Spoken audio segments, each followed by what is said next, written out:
باتوں میں صبر بھی کم ہوتا ہے، حوصلہ بھی کم ہوتا ہے، اللہ نے انہیں عقل بھی کم دی ہوتی ہے، اس کی حکمت کا تقاضا ہے۔ اور پھر جو بی بی امیر ہو وہ کبھی غریب ہو جائے تو اس کے لیے جینا مشکل ہو جاتا ہے۔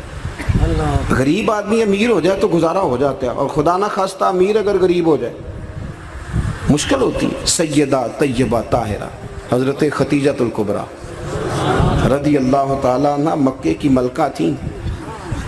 آپ فرماتی ہیں 20 نوکرانیاں تھیں میرے گھر میں۔ توجہ ہے میری بات پر؟ یہ آگے آگے والوں کو سمجھ آ رہی ہے، کوئی ہاں نہ کر رہے ہیں، پیچھے والے تو بالکل گمسم ہیں۔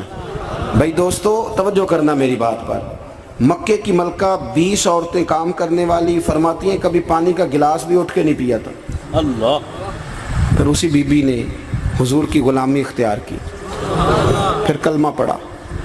ظہر کے وقت ابن اسحاق کہتے ہیں ظہر کے وقت انہوں نے اپنا مال حضور کے قدموں میں سارا پیش کر دیا۔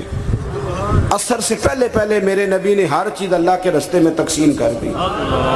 جس کی 20 کنیزائیں تھیں، پڑھو کنز الاموال، یہ حدیث اختلاف روایات کے ساتھ بخاری میں بھی موجود ہے۔ حضرت ابو ہریرہ رضی اللہ تعالیٰ عنہ فرماتے ہیں کہ سیدہ طیبہ طاہرہ حضرت ختیجہ الکبریٰ کے بارے میں محبوب نے فرمایا کہ ختیجہ میرے لیے کھانا پکا کے باورچی خانے سے نکلی، خود حضرت ختیجہ کپڑوں پہ پیوند لگے، خود چولہا جلایا، خود چولہا جلایا۔ اور وہ بی بی جس کے پاس ہر گھنٹے کے بعد نیا سوٹ تیار پڑا ہوتا تھا، اس کے کپڑوں کو پیوند لگے۔ جیم جان دا کچھ وسا نہیں، جان یار نو دے تشاد ہو جا، اس سے دل دے ہیں فساد سارے، دل دلبر نو دے تے آزاد ہو جا۔ جو رکھے آباد تے رو وسدا، تے جدوں کرے برباد برباد ہو جا۔ جدوں کرے برباد، ہاں پھر برباد بھی ہو۔ صرف سکھ لینے کے لیے نہ ہو، وَلَنَبْلُوَنَّكُمْ بِشَيْءٍ مِّنَ الْخَوْفِ وَالْجُوعِ وَنَقْصٍ مِّنَ الْأَمْوَالِ وَالْأَنفُسِ وَالثَّمَرَاتِ۔ یہ تو شہادت گاہ الفت میں قدم رکھنا ہے۔ لوگ آسان سمجھتے ہیں مسلمان ہونا۔ حضرت ختیجہ کھانا پکا کے نکلی، کپڑوں پہ پیوند لگے ہوئے، اور سادے سے برتن میں جب کھانا لے کے آئی نا، حضور کے سامنے کھانا رکھا تو اللہ کے رسول علیہ السلام غور سے سیدہ ختیجہ کو دیکھنے لگے، غور سے دیکھنے لگے۔ حضور کیا دیکھ رہے ہیں؟ تو محبوب فرمانے لگے ختیجہ تیرے آنے سے پہلے پہلے جبریل امین آ گئے۔ ہر واقع کہہ رہے ہیں یا رسول اللہ ختیجہ کھانا لے کے آ رہی ہے، اور رب فرماتا ہے جب ختیجہ کھانا لے کے آئے تو اسے اس کے رب کا سلام کہہ دینا، اسے اس کے رب کا۔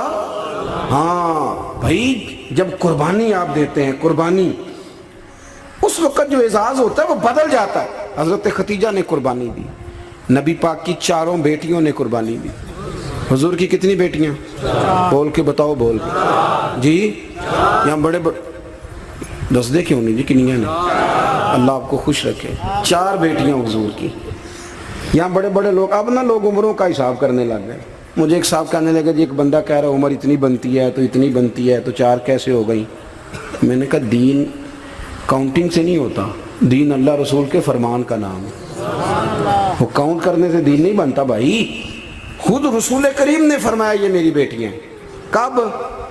حضور کی ایک صاحبزادی حضرت عثمان غنی کے نکاح میں تھی، انتقال کر گئی، نبی پاک نے دوسری کا نکاح کیا تو صحابہ نے عرض کی حضور بڑے خوش نصیب ہیں، عثمان کو آپ نے دوسری بھی دے دی۔ تو حضور نے فرمایا یہ تو میری 2 بیٹیاں تھیں، میری، یہ تو میری 2 بیٹیاں تھیں، میری 40 بھی ہوتی تو ایک کے بعد دوسری انتقال کرتی رہتی، میں ساری عثمان غنی کے نکاح میں دے دیتا۔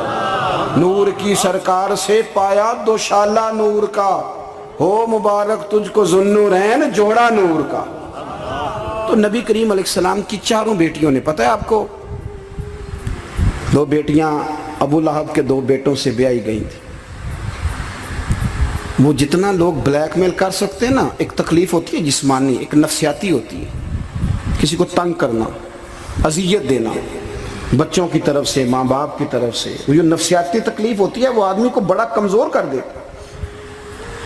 ابو لہب نے پیغام بھیجا کہ یہاں آپ دین کی تبلیغ چھوڑ دیں ورنہ بیٹیوں کو طلاق دے دی جائے۔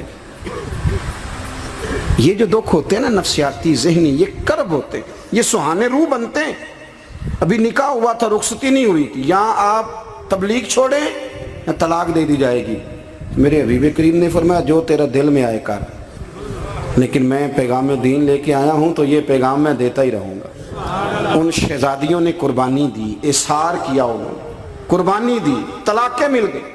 حضرت زینب حضور کی بڑی صاحبزادی، سب سے بڑی شہزادی نبی کریم کی، ان کی بیٹی کے بارے میں صحیح بخاری کی حدیث ہے، صحابہ کہتے ہیں وہ حضور کی سب سے بڑی نواسی تھی جناب زینب کی صاحبزادی۔ جب حضور نماز پڑھنے آیا کرتے تھے تو انہیں ساتھ لایا کرتے، اور حضرت ابو دردہ کہتے ہیں میں نے اپنی آنکھوں سے دیکھا کہ جب حضور قیام میں کھڑے ہوتے تو بیٹی کو دونوں ہاتھوں میں رکھ، میری طرف دیکھیے جی، بیٹی کو دونوں ہاتھوں میں رکھ لیتے، اور جب حضور رکوع اور سجدے میں جاتے تو بیٹی کو نیچے کھڑا کر لیتے۔ حضرت زینب، ان کے بچے بھی تھے پہلے، جناب عمر بن عاص کے ساتھ ان کا نکاح بھی ہوا تھا۔ میری باتوں کی سمجھ آ رہی ہے آپ حضرات کو؟ مجھے دوست کہہ رہے تھے ذرا تقریر لمبی کرنا، میں نے کہا لمبی تو میں کرتا ہی نہیں، خیر الکلام ما قل ودل۔ لمبی تقریر، اعلیٰ حضرت رحمۃ اللہ علیہ نے لکھا ہے کہ کسی بندے نے کسی کا وقت ضائع کیا تو اس نے بھی قیامت میں حساب دینا ہے۔ کوئی بات کھینچ کے کر لی جائے، کسی کو ذرا آگے لے جایا جائے، کسی کو پتہ ہے نا ہمارا نعت کا کہتا ہے میں آخری شعر پڑھن لگا تو میں کہنا ایک باری پڑھی جی، ایک شعر 17 باری پڑھی ہے تو آخری نہیں ہوندا، میں 2 شعر پڑھنے میں کہ 2 باری پڑھی۔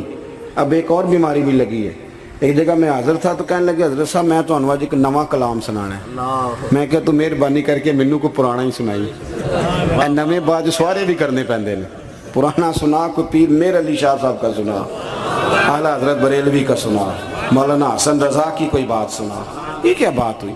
آمدام برسر مطلب جناب زینب گھوڑے پہ بیٹھی تھی، حبار بن اسود، حضرت زینب کے پیٹ میں بچہ تھا۔ ہمارے ہاں نا مکھی ماری جاتی ہے، حضور کے سارے خاندان نے قربانی دی ہے، سارے خاندان، توجہ رکھنا بات پر۔ جناب زینب کے جسم اطہر میں اولاد تھی، بچہ تھا۔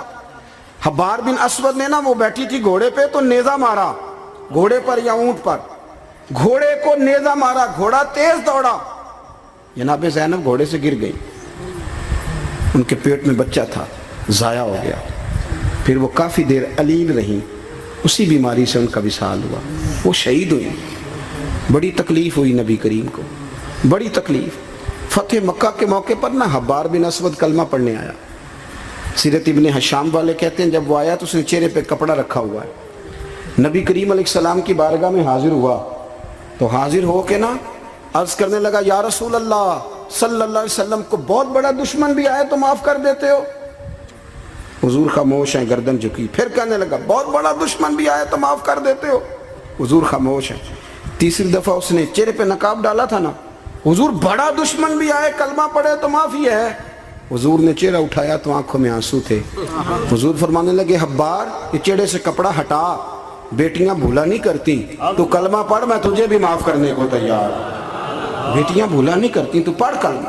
پورے خاندان نے قربانی، پورے۔ حضرت سیدہ فاطمہ الزہرا سے کسی نے پوچھا تھا بی بی صاحبہ دین کے لیے سب سے پہلے آپ کو کب تکلیف اٹھانی پڑی؟ تو حضرت فاطمہ فرماتی میں چھوٹی سی تھی جب میری اماں وصال کر گئے، اور جب جناب ابو طالب وصال کر گئے تو مجھے کسی نے پہلے دن جب میں نے یہ تکلیف دیکھی اور صحیح کسی نے مجھے آ کے بتایا کہ فاطمہ نبی پاک علیہ السلام نا حرم کعبہ میں سجدے میں تھے، اونٹ کی اوجڑی بڑی وزنی ہوتی ہے، حضور سجدے میں تھے، ابو جہل نے 2 لوگوں سے کہا تو انہوں نے اونٹ کی اوجڑی لا کے نا نبی پاک کے سر پہ رکھ دی۔ حضور علیہ السلام ساری قوتوں کے مالک ہیں، لیکن بظاہر حضور سر اٹھاتے ہیں تو تکلیف ہوتی ہے۔ فاطمہ نہ ابو بکر صدیق مکے میں ہیں، نہ مولا علی موجود ہیں، تو آپ چلیں گی؟ بی بی صاحبہ کہتی ہے میں اس عمر میں چہرے پہ نقاب ڈال کے نکلی، اس عمر میں پہلے دن نکلی۔ اماں چلی گئیں، پہلے دن میں نکلی، اور جب میں حرم کعبہ میں گئی تو میں نے لوگوں کو اپنے باپ پر معاذ اللہ ہنستے ہوئے دیکھا۔ کہتی میں نے کھینچ کے اوجڑی حضور کی اتاری، نبی کریم نے میرا چہرہ دیکھا تو حضور رو پڑے۔ فاطمہ تو کیسے آئی؟ حضور مجھے اطلاع ملی۔ سیدہ پاک کہتی ہے میں نے حضور کو انگلی تھامی نبی پاک کی، اور میں حضور کو آب زمزم کے کنویں پہ لائی۔ نبی کریم بیٹھ گئے، میں نے پانی نکالا، حضور کی زلفوں کو دھویا، اور پھر میں نے کہا اللہ انہیں برباد کر دے جنہوں میرے بابا کو تکلیف دی ہے، انہیں برباد کر دے جنہوں تکلیف دی ہے میرے بابا۔ حضرت ابو ہریرہ فرمایا کرتے تھے جن کے لیے سیدہ نے اس دن دعا کی تھی وہ سارے بدر میں مارے گئے، سارے بدر میں قتل ہوئے، ایک ایک شخص نے تکلیف صحیح صاحب، ایک ایک شخص. آپ کو پتہ ہے منافقوں نے سیدہ عائشہ صدیقہ پہ الزام لگا دیا تھا. جاگ رہے ہو؟ سیدہ طیبہ طاہرہ حضرت عائشہ صدیقہ رضی اللہ تعالی عنہا، حضور فرماتے ہیں عائشہ تیرے ساتھ نکاح سے پہلے جبریل تیری شکل مجھے دکھا کے گئے تھے کہ محبوب رب اس کے ساتھ آپ کا نکاح کرے گا. اتنی پاک باز عورت، دین کا چوتھا حصہ حضرت عائشہ صدیقہ سے مروی ہے. حضرت عائشہ صدیقہ کی احادیث ہم نکال دیں، عورتوں کے مخصوص مسائل پر ہم قوم کو جو ہے وہ کسی طریقے سے قائل نہیں کر سکتے. ہم وہ پورا باب کو کیسے قوم کو دیں گے جو عورتوں سے متعلقہ ہے. لیکن آپ کو پتہ ہے منافقوں نے سیدہ عائشہ پہ الزام لگا دیا تھا. الزام تو 1 منٹ لگتا ہے. کسی شاعر نے کہا تھا کہ مخلوق پتہ کیا کرتی ہے، کعبے کے اندر سے مٹی لے کے بت بنا کے اللہ کا شریک بنا دیتی ہے. اور وہ کہنے لگا تم اپنے الزام کو کیا الزام سمجھتے ہو؟ لوگ تو جناب مریم پہ بھی الزام لگا دیتے تھے کہ تو یہ بچہ کہاں سے لے آئی ہے. کہنے لگا مخلوق تو فنکار ہے اس درجہ کے پل بھر میں، سنگے در کعبہ سے بھی اصنام تراشے. تم کون ہو، کیا چیز ہے داغ کبابی، لوگوں نے تو مریم پہ بھی الزام تراشے. حضرت عائشہ پر الزام لگا. اور آپ کو پتہ ہے کہ مہینہ بیمار نہیں حضرت عائشہ.